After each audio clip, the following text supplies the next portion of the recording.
Qays iyo Layla maxay ahaayeen?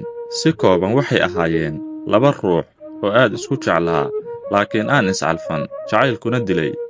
Qays iyo Layla sheekadooda waxaa lagu tiriyaa mid ka mid ah sheekooyinka jacayl ee ugu quruxda badan taariikhda, taas oo laga qoray jacayl marka aad ogato, aad u qoto dheer, aadna u xamaasad badan, inkastoo jacayl dartiis u geeriyoodeen labaduba. Qays wuxuu dhashay sannadkii 440 ee Hijriyada.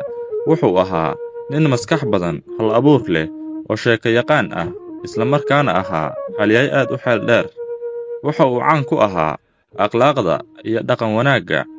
Qays 4 sano ayuu ka weynaa Layla. Laylana waxay ahayd gabar Eebbe ku manaystay qurux, ina boqorna way ahaydoo waxaa dhalay boqorka magaalada. Waxay ahayd gabar caqli badan, waxayna lahayd indho aad u qurux badan oo soo jiidasho leh, dareenkuna ka qulqulayo. Ninkii mar dhugtaana uusan ka labalabay jirin inuu eegmada si fiican uga bogto. Cajiib! Waxaa la sheegaa Qays iyo Layla inay ahaayeen qaraabo isku dhow, waxaana la sheegaa inay isla soo koreen yaraantoodii. Waxayna ahaayeen kuwo ariga wada raaca oo xoolaha soo wada daajiya, wayna isjeclaayeen ilaa yaraantoodii. Layla markay weynaatay waxaa laga qariyay Qays oo ma arki jirin. Taasina waa mid ka mid ah dhaqamada Carabta.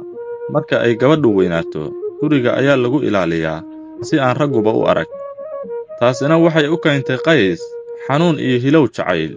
Wuxuu u dhararayaa Layla, wuxuu qalbiga ku hayaa dareenkii quruxda badnaa, dhoolla caddaynteedii oon marnaba ka duugoobaynin xaggiisa. Wuxuu u qaaday boholyow aan la oon tiri karin. Waxaa maalinba maalinta ka dambaysa ku sii kordhayay jacaylka Layla. Waxa uu bilaabay inuu gabayo ka tiriyo Layla, taas oo markii dambe taariikh uu soo qaato u noqotay qof kasta oo jacaylku diloodo.